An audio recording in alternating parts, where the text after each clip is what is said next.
Это актуальное интервью в студии Петр Васильев. Здравствуйте. Отопительный сезон в Якутии в самом разгаре. Обновление коммунальной инфраструктуры, замена устаревшего оборудования повышает надежность теплоснабжения и снижает риски нештатных ситуаций в зимний период. Как прошла подготовка к холодному сезону, сегодня мы и поговорим. Наш гость в студии Вячеслав Емельянов, министр жилищно-коммунального хозяйства и энергетики Республики Саха-Якутия. Вячеслав Павлович, здравствуйте. Здравствуйте. Все-таки интервью у нас актуальное, давайте поэтому начнем наш разговор с актуальных проблем. Поговорим о ситуации в поселке Большой Немныр. Там накануне случилась остановка теплоснабжения. Как ситуация складывается сейчас? Да, действительно, вчера, 12 декабря в 19:45, из-за стороннего воздействия большегрузной техники, к сожалению, у нас приостановилось теплоснабжение поселка Большой Немныр в полном объеме. Это больше 10 домов, 2 социальных объекта, 87 жителей, 27 детишек. По решению правительственной комиссии по подготовке к прохождению УЗП были приняты все исчерпывающие меры, в том числе подготовка пункта временного размещения, мобилизованы силы и средства из состава представителей всех практически ресурсоснабжающих организаций, Главного управления МЧС, Службы спасения республики и Министерства внутренних дел. На текущий момент авария устранена, заполнили теплосеть. На текущий момент температура теплоносителя составляет чуть больше 40 градусов. Температурный режим у нас на текущий момент должен быть 65 градусов на подаче и, соответственно, 60 градусов на обратке. Я думаю, что ближе к обеду мы полностью восстановим теплоснабжение населенного пункта. И по результатам расследования данного технологического нарушения аварии будут приняты меры реагирования в отношении виновных лиц. Вячеслав Павлович, я в самом начале сказал, что отопительный сезон у нас в самом разгаре. Как шла к нему подготовка? Можно сказать, что подготовка к отопительному сезону — это нескончаемый процесс. На текущий момент мы обеспечиваем завоз топливно-энергетических ресурсов, в том числе и в отдаленные населенные пункты, где, соответственно, это топливо будет использоваться и в следующем отопительном периоде. Это мы говорим об исполнении ремонтных и инвестиционных программ всех ресурсоснабжающих организаций. Мы обеспечили готовность более 1160 котельных к прохождению отопительного периода. Это больше 4700 километров тепловых сетей, 1700 километров водопроводных сетей. Откапиталили мы в текущем году более 800 километров линий электропередач разного класса напряжения и обеспечили готовность к работе дизельных электростанций в северных и арктических районах и готовность резервных источников питания в случае возникновения таких технологических нарушений, аварий на объектах теплоснабжения и электроснабжения. Знаю, что в течение года, не только в течение подготовки к осенне-зимнему периоду, активно велась модернизация и обновление котельных. Как прошла эта работа, сколько удалось обновить и какие еще объекты появятся? В текущем 2024 году в рамках подготовки к прохождению отопительного периода мы ввели в эксплуатацию 12 новых котельных в разных муниципальных образованиях практически по всей республике.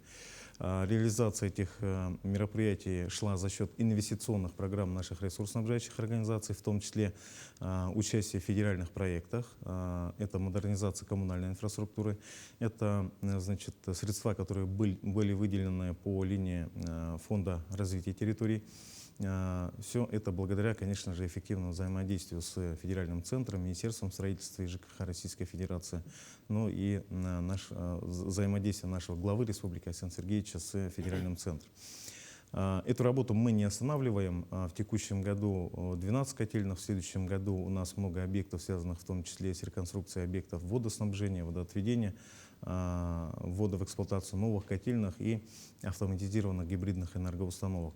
Если говорить про энергетику малую, то в текущем году введена в эксплуатацию 6 автоматизированных гибридных энергоустановок. Всего же их в республике должно быть 72. У нас осталось к реализации еще порядка 60 объектов, которые обязательно будут реализованы. Вячеслав Павлович, но в первую очередь это же еще и связано с экономией.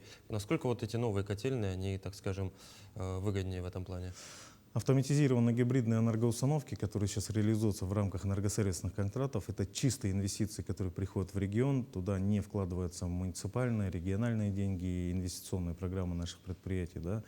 На примере села Табалах Верхоянского улуса мы предполагали, что сэкономим порядка 30-35% использования дорогостоящего дизельного топлива. По факту сэкономили больше 50%, а в летний период до 80% потребления топливно-энергетических ресурсов. Безусловно, переход с дорогостоящего нефтяного топлива на угли и на природный газ, также дает эффекты на источниках тепловой генерации, на котельных. Мы в рамках энергосервисных контрактов, в том числе и прямых инвестиций, в ближайшие 3 года планируем перевести более 60 котельных на газовое топливо, что приведет, безусловно, к экономии потребления дорогостоящего топлива, как следствие экономии бюджетных средств, снижение экономически обоснованных тарифов для субъектов малого и среднего предпринимательства и экономии средств регионального бюджета. Мгм. Ну, пока преимущественно котельные все-таки у нас традиционно на угле, насколько я понимаю. И один из пунктов подготовки к осенне-зимнему периоду — это завоз этого самого угля в районы нашей республики. Как прошла кампания? Итоги навигации 2024 года выполнены 100%. Это более 500 тысяч топливно-энергетических ресурсов, как вы правильно отметили, уголь, нефть, газоконденсат, дизельное топливо, доставленное до всех муниципальных образований. Ну и мы сейчас в скором времени уже зайдем в активную фазу перевозки топливно-энергетических ресурсов автозимниками. Есть большие объемы завоза топливно-энергетических ресурсов в арктические северные районы. Ну и навигация текущего года показывает, что по реке Яна есть все-таки сложности. Природа диктует свои условия. Это и маловодье, и зависит очень сильно от температуры наружного воздуха, да, там, раннее вскрытие ледостава и так далее. Это очень сильно влияет на завоз топлива. Ну вот какие-то есть меры по оптимизации этого маршрута, в частности, по реке Яне? Ваши коллеги из ГУП-ЖКХ тоже говорят о том, что Яна — один из самых проблемных участков. Что здесь можно сделать? Большая работа сейчас проводится по переходу на местные угли, местного месторождения. В том числе во взаимодействии с Министерством транспорта сейчас активно проводится работа по обустройству дороги по направлению с Тампонского в Верхоянский район. Это зимник продленного действия, который, безусловно, позволит нам обеспечивать завоз топливно-энергетических ресурсов более, так скажем, дешевым способом, что приведет к снижению как раз то, о чем я говорил, экономически обоснованных тарифов. Ну и надежность теплоснабжения арктических северных районов — это, конечно, приоритетная задача для правительства республики, ну и непосредственно для Министерства ЖКХ и энергетики. Вячеслав Павлович, мы начали наш с вами разговор с аварией, поэтому предлагаю еще немножко поговорить о том, какие меры предпринимаются для того, чтобы подобных аварий у нас в республике становилось меньше. Ежегодно, по итогам года мы проводим аналитику технологических нарушений, аварий со всеми ресурсоснабжающими организациями, и все ремонтно-инвестиционные программы наших предприятий в первую очередь заточены под решение таких проблемных вопросов, проблемных участков. На текущий момент объем инвестиций по ремонтно-инвестиционным программам всех ресурсоснабжающих организаций — это более 10 миллиардов рублей.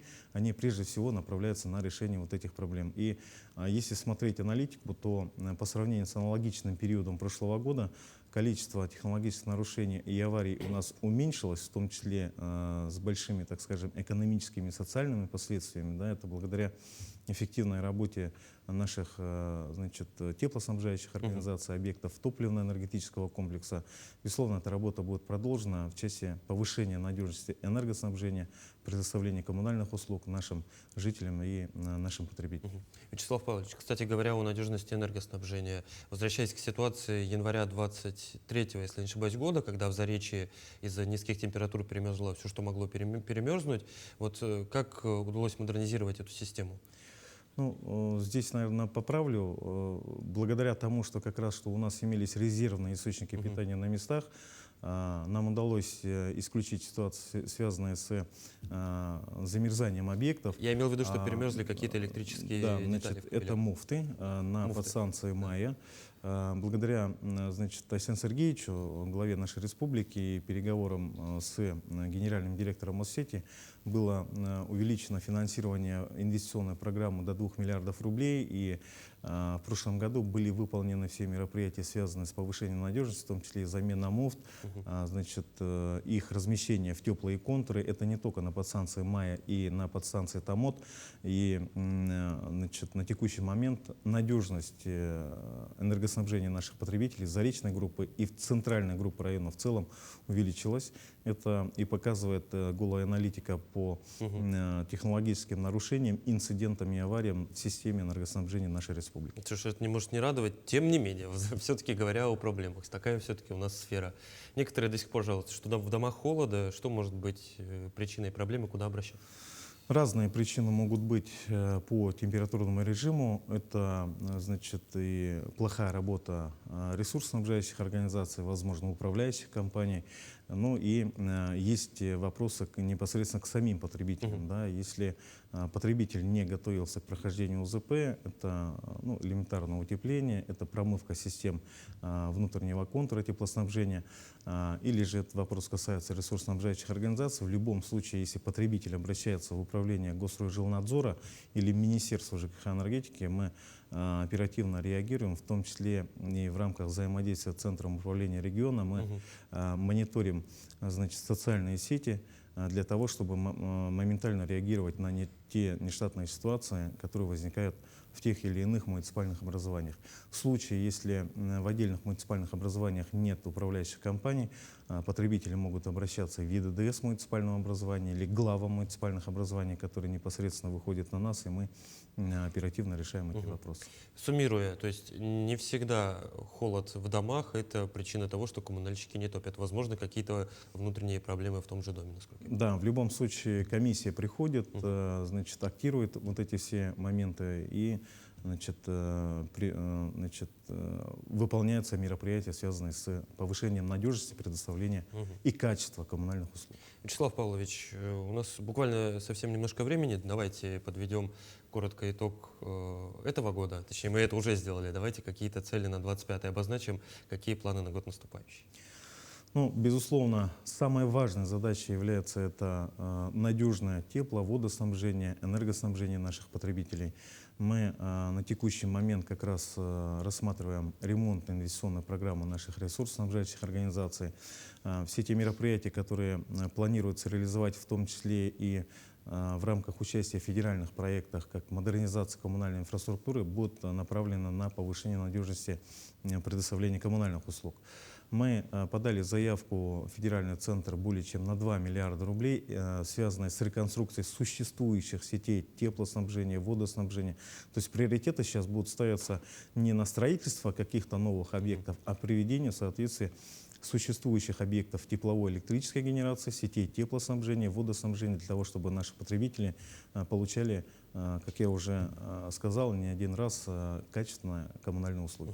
Ну, самое главное, чтобы в домах якутян было тепло и светло. Вячеслав Павлович, спасибо за интересную беседу. Спасибо, что пришли к нам в студию. Спасибо. Это было актуальное интервью. До встречи.